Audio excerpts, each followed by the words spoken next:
first impressions were, can I say shithole? You can. I was covered in blood. Drop your trousers. Yeah, it's the bottom police. And I met all these wonderful people. You know, this is the thing. Thais can be so contradictory. The LBGTQ, IFIIM, marijuana, the hemp, is a wonderful drug. PC movement as well, which just pisses me right off. I came to Bangkok and I got that sense of something's a bit weird here. And I have been robbed and beaten up several times. No way. Two big burly bouncers standing at the door wouldn't let me out. So I said, give me the scalpel, and I did it myself.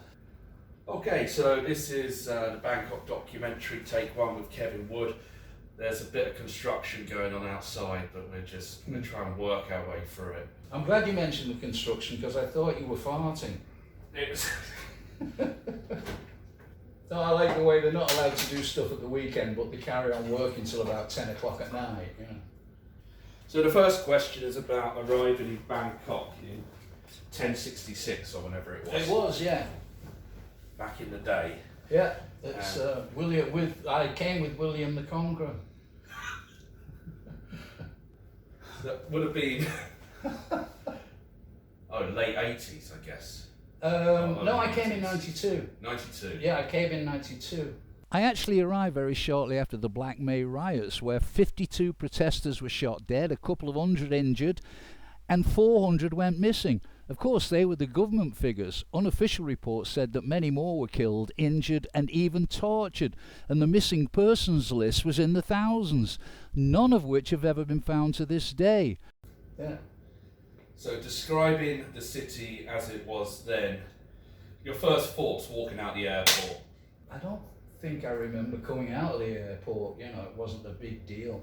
I remember getting in a taxi and coming into Bangkok, and my first impressions were it was extremely busy everywhere. It seemed very chaotic. It looked dirty and smelly to me. You know, having been in Singapore, which is very clean, and being in Malaysia, which is very clean in general, coming here I thought, can I say shithole? You can. I found her a little bit smelly when I first arrived. I thought the drains were a little bit smelly. Yeah. It was a little bit polluted. Raw sewage. Yeah. Asian plumbing. Yeah. You know, I just thought I could never stay in this city. But I don't notice it anymore. No, I don't. There are occasions, yes. But like you said, it's not like it was in that sense. I mean, when I first came here, if it was raining and it flooded, then you were talking about, and I'm not exaggerating, I remember walking down Circumbit Road and I actually saw a car floating. Yeah. I saw some tourists recently, you know, the kind of backpacker type tourists, they go around with no shoes on. Yeah. Have you seen this? Yeah. And the cockroaches, the rats, the shit, the sewage. Yeah. When I first came here, for several months I was getting like water blisters on the soles of my feet, and they used to itch like mad, and I used to pop them to stop the itches. Yeah. And there was kind of a hole inside, but there was nothing crawling around. And I eventually went to Bangkok Christian and had them check it out. And I remember the nurse actually coming into the hospital room, and she was supposed to pop it with a scalpel, and she couldn't do it. She was like, ooh. So I said, give me the scalpel, and I did it myself. Right? And then the doctor put it on a slide and had a look in it, and he said, there's nothing living in there, and I have no idea what it is. It stopped not that long afterwards, but I had them for several months. And weird, and I thought it might be something to do with the pollution, and of course, there were occasions when I was going to work, when I worked at Radio City, sometimes The janitor of the house had to carry me out of the house because the water was that deep, and I used to take my shoes off and roll my pants up, you know, and I think that's possibly where it came from. Yeah, dirty, actually quite frightening. That was another thing that I got. I came to Bangkok and I got that sense of something's a bit weird here. I'm going to get robbed, or, you know, I'm going to get robbed or beaten up. And I have been robbed and beaten up several times. Yeah, oh yeah. There was one occasion on New Year's Eve, I was working at Radio City, and you know what it's like. You get a cab, and on New Year's Eve, the cab driver charges you 10 times the amount, right? Literally, again, because my taxi ride home cost me 80 baht normally, and this taxi driver tried to charge me 800. Yeah. So in a rage, I got out of the taxi and just slammed the door, right? And he drove over my foot, didn't damage me. I then ran after the taxi and slapped the taxi on the back, you know, on the bonnet. So he got out of the cab and he came over and he's giving me all the Thai swear words that you can imagine. We're having an argument. He's doing it in Thai and I'm doing it in English. Eventually he turned around and went back to the cab. So I turned around to the wife and said, oh, screw it, let's go back. You know, this is 3-4 o'clock in the morning. So I said, screw it, let's go back to the club and wait till it gets light. And then the next thing I knew, I was looking at the world from side on, right? And then it dawned on me, I'm on the bloody floor.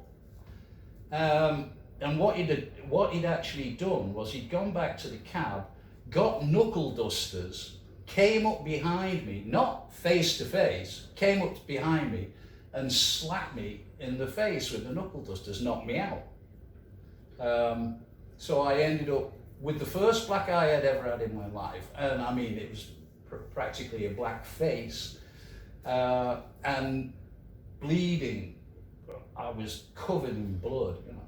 But I've had many an occasion like that, you know. I've had arguments with taxi drivers in the middle of the highway, centre lane of the highway. Taxi driver and me were stood behind the car having an argument with each other because he was taking the mickey. And then eventually, after we'd had the argument, we got back in the cab. He took me home and I gave him a tip. Well, quite often they have the old machete or the samurai sword under the seat. So you might have been quite lucky in a way. Well, yeah. Well, there's not only that, but the rumour always was that the taxi driver's always got a gun under his seat. And the rip-offs, everywhere you went, somebody was ripping you off, whether you knew it or not. I was in a go-go bar one night, and I'd only just come to Bangkok, so it's like, oh, gotta go and see a go-go show. So I went to a go-go bar and bought a beer. And then after I'd had the beer, I just said, bill, you know, check bill, 1,000 baht. So I went, well, I don't think that's quite right. So I said, no, you know, and I tried to walk out. They wouldn't let me out. 2 big burly bouncers standing at the door wouldn't let me out. And there were people in the place. So me being me, I thought, how am I going to get out of this? They won't let me out unless I pay the 1,000 baht. So I just turned around and shouted at the top of my voice, they're ripping everybody off! Get out now! You know. And in the end they go, no, shh, no, be quiet. You know. And that was when they said, okay, 60 baht. So I gave them 60 baht and they left, and I left. So those were the fun days. The land of scams. That must have been Pat Pong, right? Of course it was. Yeah. Could you say a couple of words on the legalisation, or not decriminalisation, I should say, of weed in the city? Good thing, bad thing, interesting thing?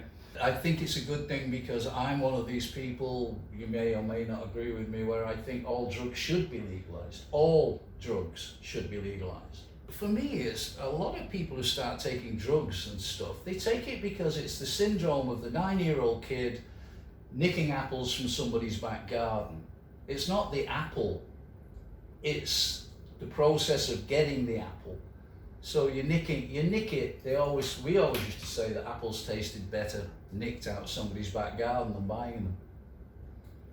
So I think a lot of it's got to do with that. Marijuana, the hemp, is a wonderful drug. You know, I've never seen anybody violent on marijuana. Would you rather have a bunch of people stoned in your nightclub? Yes, I mean, it's great for business for a start, because the amount of violence would be considerably reduced. Plus, you get the munchies and you eat everything. So if you got a restaurant and you're selling that, it's great. Booze is not a particularly, not one of the best drugs. Nice view. That's one of the things I like about Bangkok, is there's no kind of restrictions on what you build. You look out of this window, it looks like Gotham City. They've got some wonderful architecture. I mean, that place right at the back, there's the yellow one right at the back there. And that looks straight out of Batman. So I like that, the way they've done it.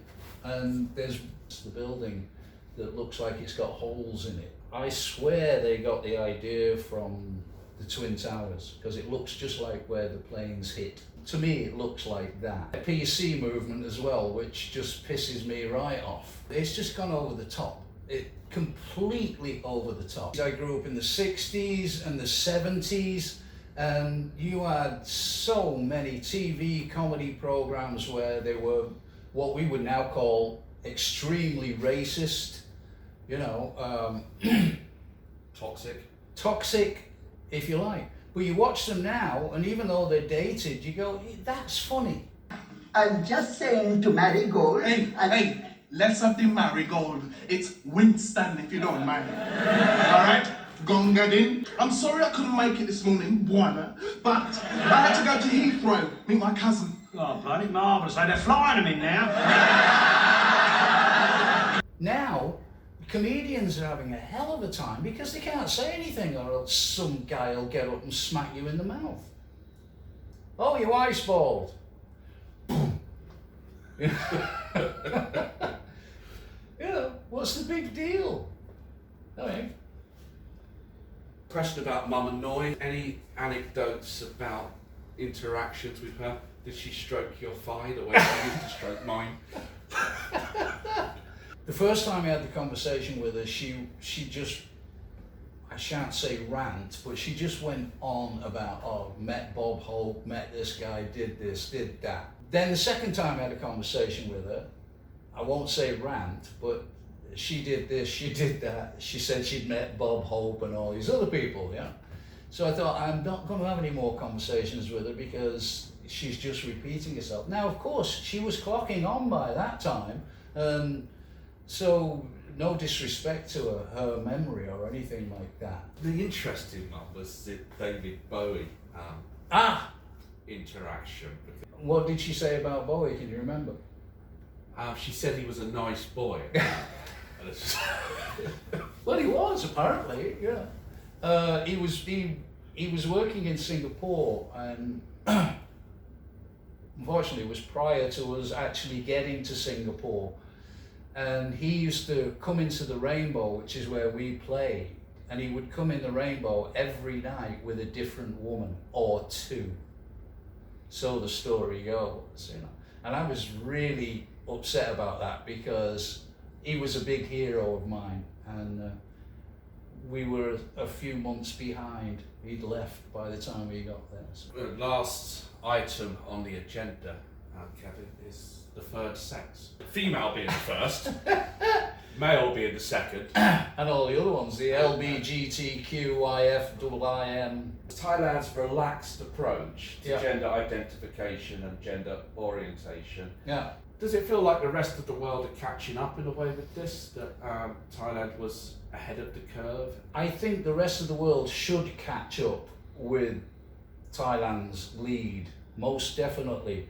You have to take into account that so many things that all of us in the West, particularly, have learned from and experienced and helped us become what we are, were homosexuals, transsexuals, people like that, you know. of course, you've got people like Alexander the Great, Aristotle, Socrates, correct me if I'm wrong, and I'm paraphrasing. Socrates once said, women are fine, but you can't beat the real thing. How many Roman emperors were gay? They used to call Julius Caesar the woman's man and the man's woman, because he would dress up in female clothes. William Burroughs, yeah. Tchaikovsky. No, I've given this a great deal of thought. I mean, I'm, as much as I look like Quentin Crisp, I am a full-blooded heterosexual. I think it's great that everybody can be who they want to be. That's the way life should be. Why should somebody tell you what you can be? That's wrong. You know, be who you are.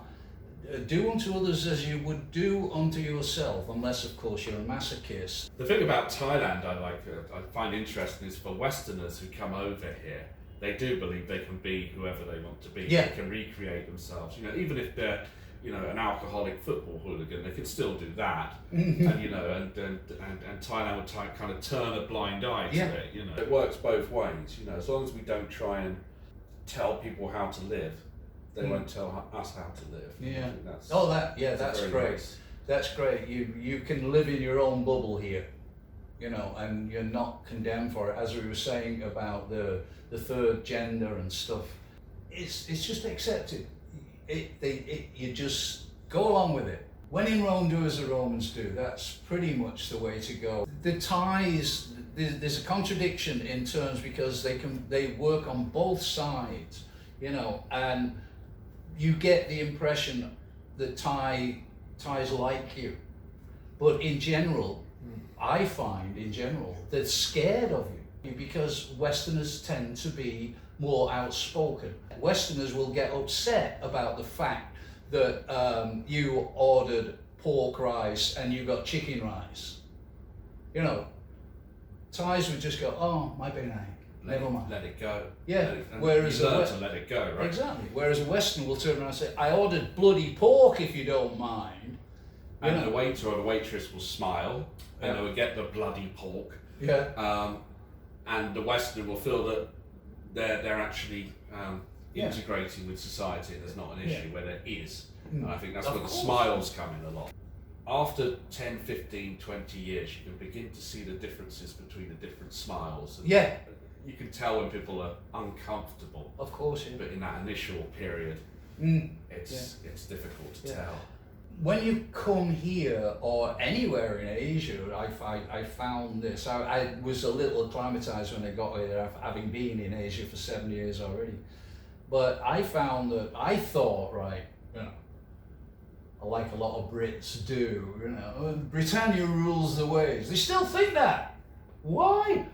And I had that kind of thing, and I thought, I'll come in and I'll educate. Save them. I'll save them, I'll show them what it's really like. And then eventually you go, wait a minute, they're teaching me shit. You know, they're teaching me. I've learned a lot. I mean, I was lucky because I married a Thai girl, and 20 over years ago now. And because of that, doors opened. Not on a business level, but because of that, doors opened. I was always on the outskirts. And then when I met her, she's a well-educated woman, runs an English school, an international school, studied at Thammasat University. She's not from my side of the street, shall we say, you know. She's not from the shady end. And with her, I met a lot of her friends. And those friends were real ties, you know, not the shit end of the stick, which I was used to, having been a musician. What you're going to see when you're a musician, you're going to see the shit end of the stick all the time. And that's what I'd live with. And she opened that door where I'd gone out of the smell of crap, opened the door and could smell flowers. And I met all these wonderful people. You know, this is the thing. Thais can be so contradictory and confusing. And even after 30 years of being here, I'm still confused. It's still a contradiction because you see it every day. What do you think of Bangkok? Bangkok is chaos, vibrant, pungent, polluted, beautiful, exciting, mesmerising, intoxicating. It never fails to surprise. Unpredictable. So you can never know it all. Thais are creative, beautiful people. Yeah. Yeah. This is another thing that I like about Bangkok. There's crap everywhere. Bribery and corruption everywhere, right? It's all there. And what I like about Bangkok is, whereas it's under the table in all the other countries, it's on the bloody floor in front of you here. You can see it, which makes it much easier to live, because when it's under the table, or when it's under the table, there's a chance you might step in it. Whereas when it's on the surface and you can see it, you can walk around it. So you know where the bad stuff is and you can avoid it. You might, like I say, in the West, it's totally the other way around. There are so many laws in Thailand, so many laws, but Thailand is so free because all those laws are there, but if you don't like that law, you just ignore it. I think you should be aware of the laws. You know, there's strange laws. It's illegal to go outside without wearing underwear, for example. You know, it's up to you if you break that law, but it could be embarrassing. I don't know. You shouldn't. Drop your trousers. Yeah, it's the bottom police. Yeah. No, they have strange laws. I know they brought one law into action when I was working at Radio City, and it was no woman is allowed to go into a nightclub by herself. I remember that one. Yeah. Yeah. There was a funny one I saw yesterday, and this is the nice thing about Bangkok, you see new items all the time. Chinese girls or women have been coming to Bangkok, and they've been buying school uniforms, Thai or university Thai uniforms, and they've been putting them on and taking selfies. And now somebody within the Thai Department of Culture in the government has decided this should be made illegal. Oh, Jesus.